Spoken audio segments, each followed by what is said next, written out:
Halo sahabat Batas Kisah, apa kabar kalian semua?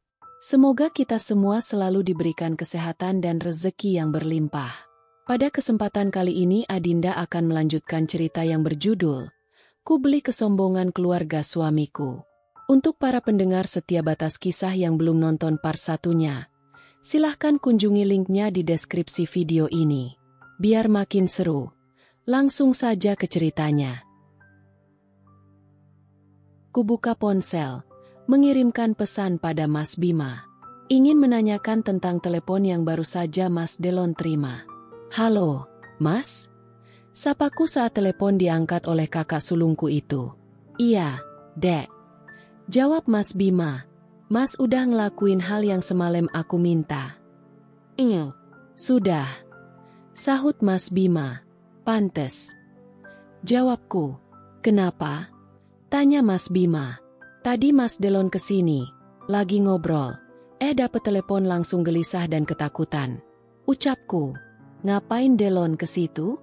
Jemput kamu. Enggak, dia nganterin barang-barangku yang ketinggalan di sana Mas. Tunggu, dianterin ke rumah? Kalian cerai? Tanya Mas Bima. Ya, gitulah. Bunda sampai lemas saat mantan mertuaku itu bilang kami sudah bercerai. Tapi Bunda nggak apa-apa kan? Tanya Mas Bima. Sudah agak baikan setelah diolesi minyak angin. Ya sudah, Mas. Aku mau mandi dulu. Terima kasih bantuannya. Jo, kamu hutang penjelasan sama Mas, ya? Ujar Mas Bima. Hehe, iya. Nanti pulang aku akan ceritakan semuanya. Sahutku. Di antara kakak-kakakku, aku memang paling dekat dengannya daripada dengan Kak Rosi. Kakak perempuanku itu terlalu berambisi pada sesuatu sehingga jarang di rumah ataupun bersantai.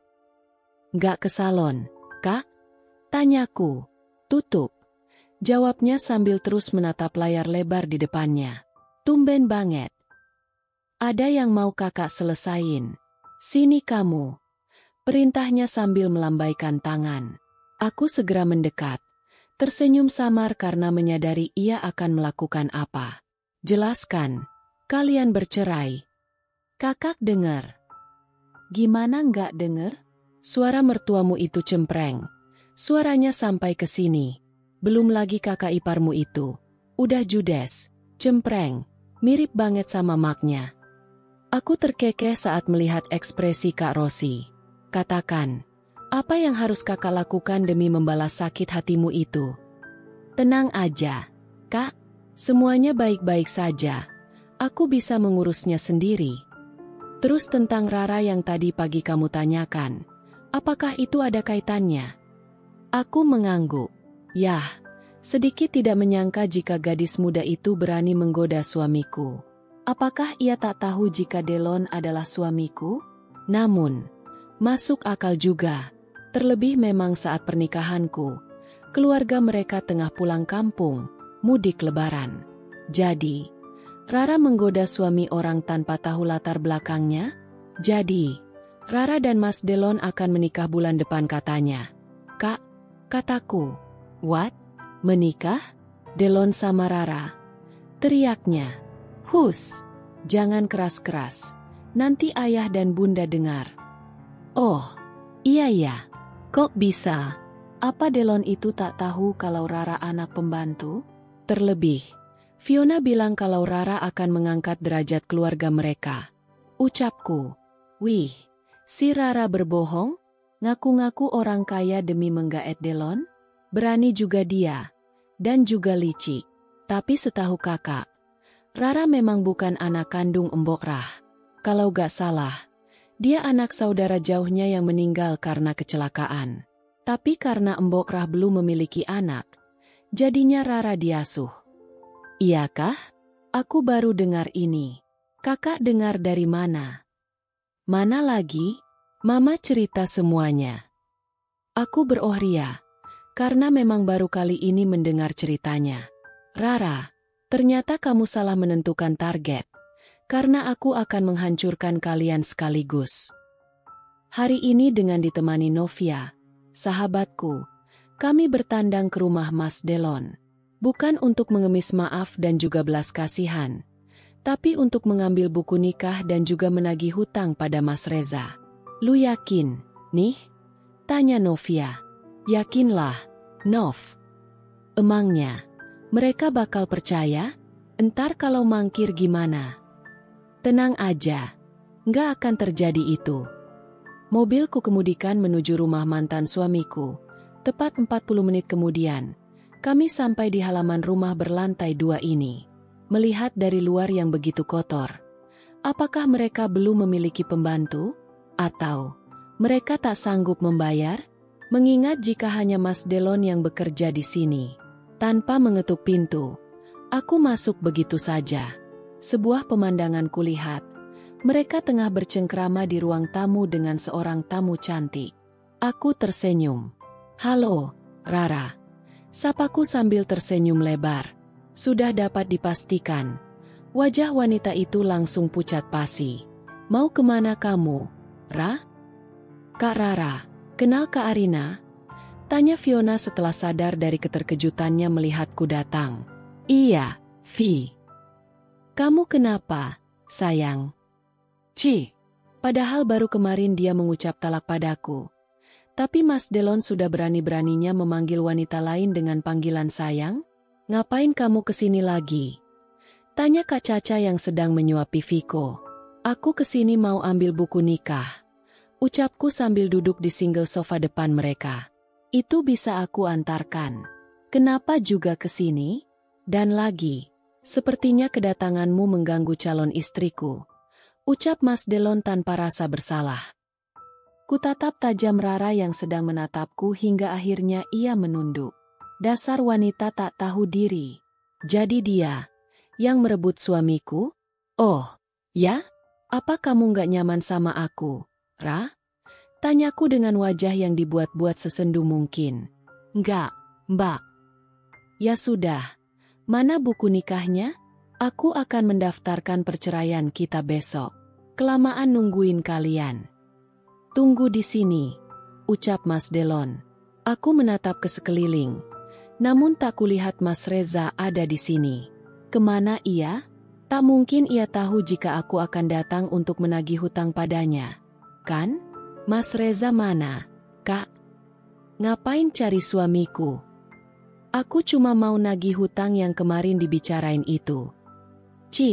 Berapa sih? Paling 100.000, kan? Untuk beli rokok? Ra boleh minjem dulu nggak? Nanti aku ganti. Ucapnya manis pada Rara. Rara yang merasa terkejut, langsung membuka dompetnya dan mengangsurkan uang berwarna merah itu dengan gemetar. Dasar, cocok mereka menjadi ipar. Nih, ucapnya seraya melempar uang itu. Aku tersenyum tipis, lalu melempar kembali uang itu ke arah Kak Caca. 100.000 itu apa? DP-nya. Mas Reza minjem uang 40 juta sama aku.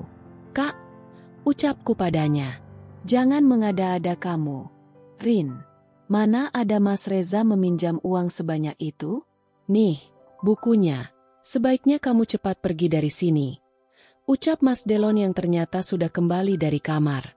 Ku keluarkan ponsel, lalu meletakkannya di hadapan Kak Caca. Biar dia dengar sendiri suara suami tersayangnya itu. Tolong, Rin, pinjami Mas 50 juta. Untuk apa, Mas? Mas ada perlu. Harus ada uang itu sekarang juga. Mana ada aku uang sebanyak itu? Tabunganku hanya 40 juta. Ya udah, 40 juta. Aku pinjam. Nanti secepatnya ku ganti. Kumatikan rekaman itu. Lalu tersenyum sinis pada Kak Caca yang terlihat geram. Apa kakak beneran gak tahu soal ini? Lalu, Mas Reza pinjam uang untuk siapa? Pergi kamu. Jangan pernah kamu kesini lagi. Tiba-tiba mama mengusirku. Aku menjadi senang melihat mereka kelabakan sendiri. Astaga, baru melihat mereka begini saja aku sudah senang. Bagaimana jika aku melihat mereka hancur nanti? Oh iya. Ra, salam untuk Mbok Rah, ya. Ucapku sambil melambaikan tangan pada Rara, lalu berjalan keluar. Siapa Mbok Rah? Ra? Tanya Mama pada calon menantu idamannya itu. Itu tante, pembantu di rumah, jawab Rara. Aku hanya tersenyum sinis. Benar-benar. Tega sekali Rara menyebut ibunya sendiri sebagai pembantu. Memang pada nyatanya itulah pekerjaan Embok Rah. Tapi dia kan anaknya. Meskipun bukan anak kandung. Tapi bukankah seharusnya ada kasih sayang di hatinya untuk wanita yang telah membesarkannya itu? Benar-benar tak tahu terima kasih. Hah? Anak pembantu? Aku mengangguk seraya tertawa. Benar-benar, keluarga sok pintar itu dipermainkan oleh seorang anak pembantu. Tak ada yang salah jika mereka akan menikah. Asal tidak ada kebohongan di dalamnya, kan?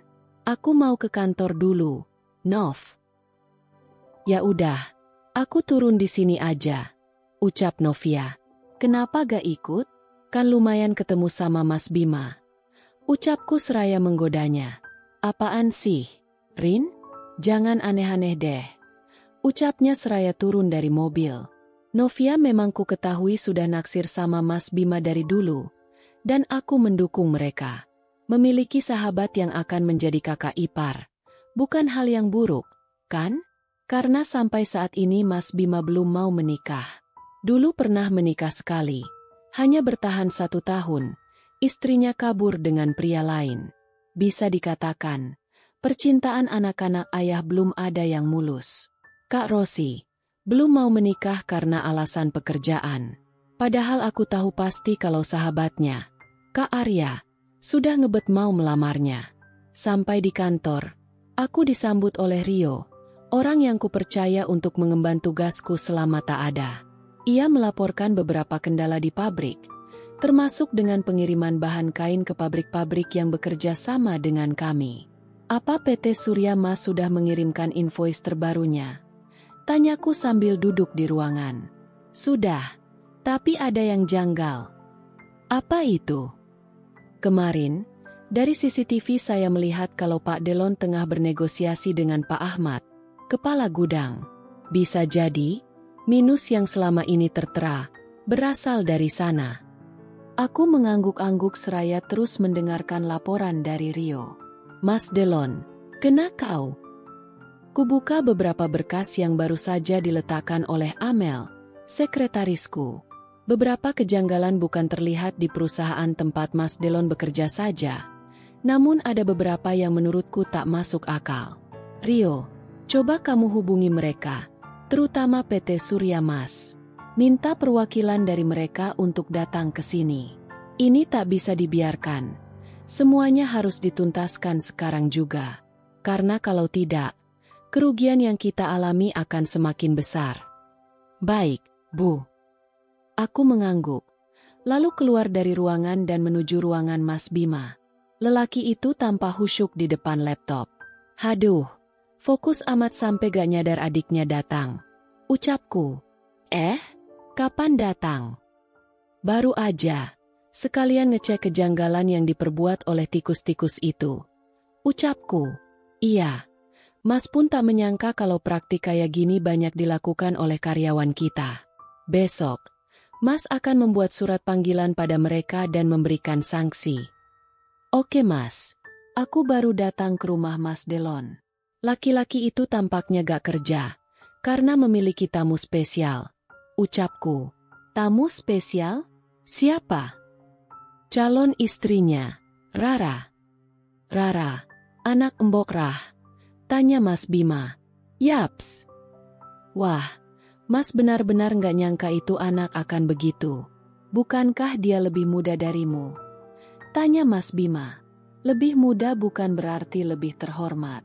Kasihan Embok Rah. Tadi diakui sebagai pembantu olehnya. Mas Bima sampai geleng-geleng kepala saat aku mengatakan hal itu. Aku berdiri, lalu duduk di kursi depannya. Mas, jangan anggurin Novia terus. Nikahin. Kamu pikir nikah segampang itu? Lagi pula, Mas masih enak begini. Kamu yang nikah aja cerai. Kalau ngomong suka nggak ngaca. Setelahnya kami tertawa. Tak terasa sudah sore. Aku memutuskan pulang bersama Mas Bima, sementara mobilnya ditinggalkan di kantor. Sampai rumah, terlihat Bunda sudah jauh lebih baik dari kemarin. Senyum sudah berkembang di wajahnya. Beliau langsung menyambut kami dan memelukku. Duh, yang anak kesayangan. Tiap hari ketemu aja dipeluk. Ucap Mas Bima menggoda. Kamu ini, Bim. Oh iya, Rin. Gimana kelanjutannya? Mereka sudah mendaftarkan perceraiannya? Tanya Bunda. Belum, Bun.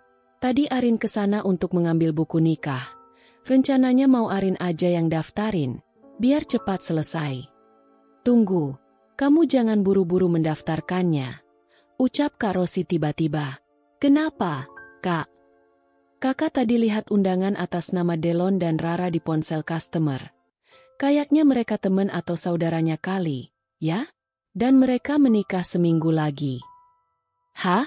Bukannya kami bahkan belum resmi bercerai secara negara? Kak Rosi mengedikam bahu. Aku jadi semakin takjub dengan Mas Delon.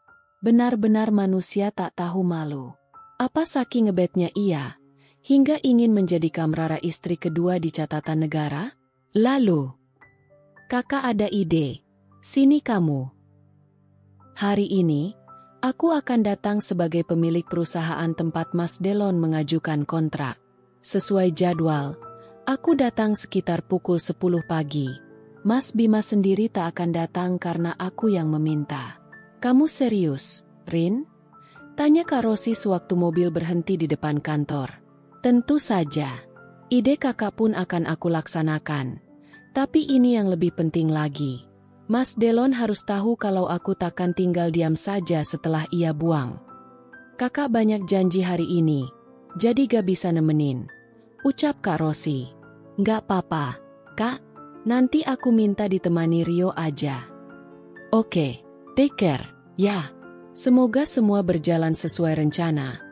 Ucap Kak Rosi sebelum mobilnya melesat pergi. Setelah menetralkan debar dalam dada, aku berjalan masuk ke lobi. Karyawan yang mengenalku langsung menyapa, begitupun aku pada mereka. Saat hendak menekan lift, sebuah deheman terdengar berada di sampingku. Ngapain kesini? Ngelamar kerja? Tanya Mas Delon. Mau tahu aja. Jangan mimpi untuk kerja di sini, karena kamu pasti tidak akan diterima. Sok tahu. Oh ya, aku akan menikah dengan Rara minggu depan. Kamu datang ya? Supaya melihat levelmu dan Rara itu jauh berbeda. Oh tentu aku akan datang. Tak mungkin aku melewati hari bersejarah dengan begitu saja. Ucapku sambil masuk ke dalam lift. Baguslah, jangan nangis ya. Aku tersenyum sinis, kemudian keluar setelah lift berdenting di lantai 5. Selamat pagi, Bu Arina. Ucap Amel. Pagi.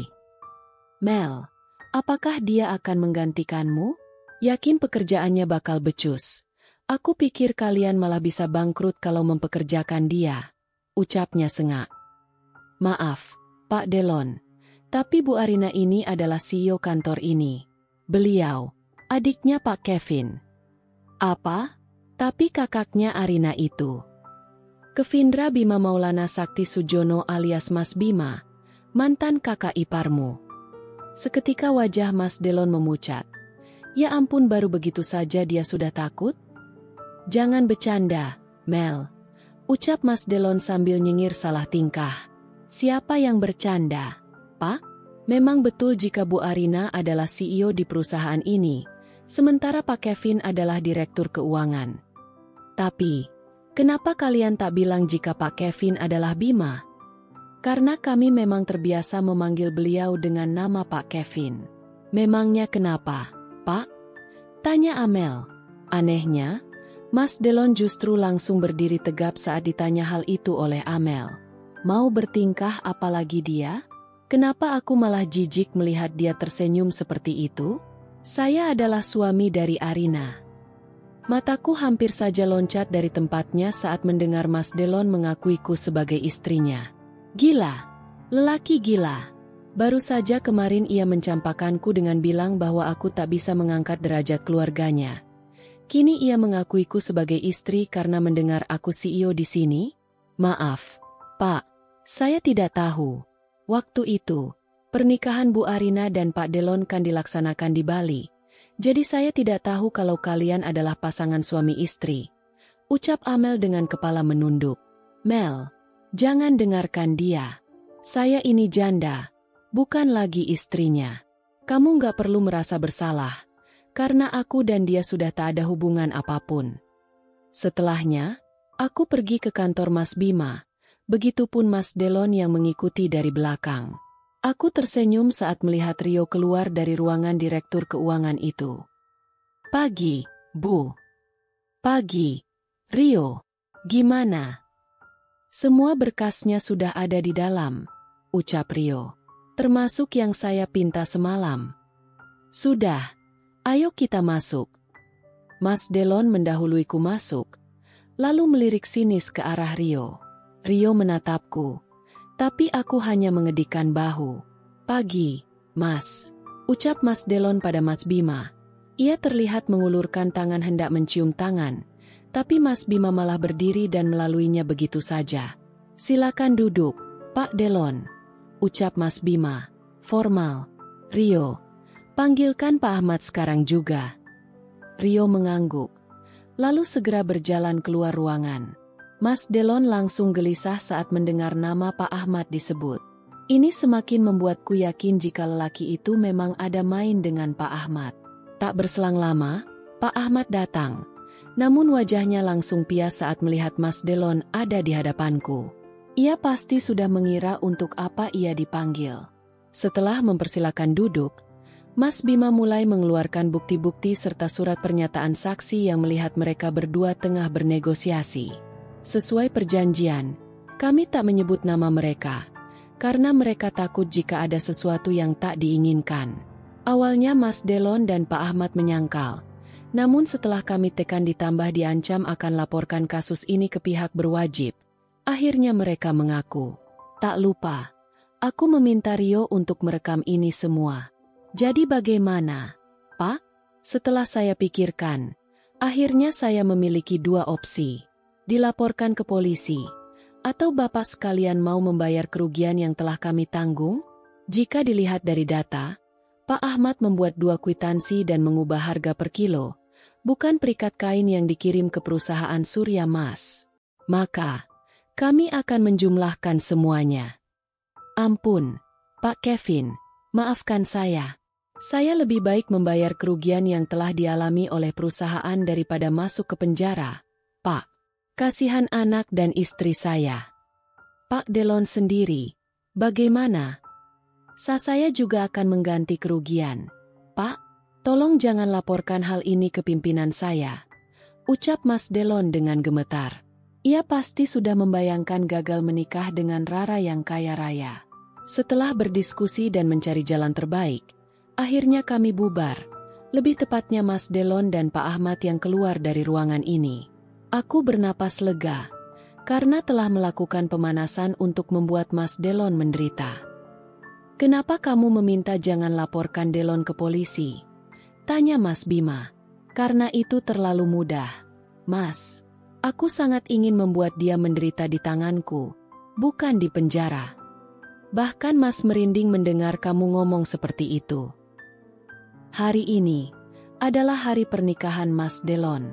Aku, Mas Bima, dan juga Kak Rosi berencana untuk datang. Tentu saja bukan hanya kami bertiga, melainkan dengan Embok Rah dan juga suaminya. Setelah menempuh perjalanan 30 menit, akhirnya kami sampai di rumah Mas Delon. Ternyata ia masih saja pelit dan tak mau merogoh kocek. Pernikahan keduanya pun dilakukan di halaman rumahnya. Ya, rumah Mas Delon memang memiliki halaman yang cukup luas, dan diubah dengan sedemikian rupa hingga akhirnya menjadi taman yang indah. Aku tersenyum saat melihat dua sejoli yang sedang dimabuk asmara itu duduk di pelaminan. Sepertinya, akad nikah sudah selesai. Entah siapa yang menjadi saksi dari pihak Rara, apakah ia membayar orang untuk itu? Karena yang kudengar, pernikahan ini bukan oleh wali, melainkan oleh petugas KUA. Aku mendekat ke arah host yang tengah berbicara, lalu merebut mikrofon yang tengah dipegangnya. Halo, selamat siang. Semua, perkenalkan, saya adalah Arina Hapsari, istri sah dari Mas Delon Satya Pratama, dan wanita di atas panggung itu adalah pelakor. Ucapku lantang seraya menunjuk ke arah Rara yang sudah pias wajahnya. Tamu pun riuh dan bahkan sudah ada yang mulai menyalakan kameranya. Dia bohong, mereka sudah bercerai, teriak Mama. Oh ya, lalu bagaimana dengan buku pernikahan ini? Kenapa buku itu masih ada di kamu? Tanya Mas Delon. Tentu sayang, karena kita masih suami istri. Jawabku. Tamu pun semakin riuh. Apalagi saat Rara memegang tangan Mas Delon. Mungkin ia ketakutan, tapi justru itu yang membuat para tamu semakin mengoloknya. Tamat, terima kasih untuk penonton setia Batas Kisah. Mohon maaf jika Adinda ada salah kata. Doa Adinda hari ini semoga penonton setia Batas Kisah diberikan kesehatan dan rezeki yang berlimpah. Sekian dan terima kasih.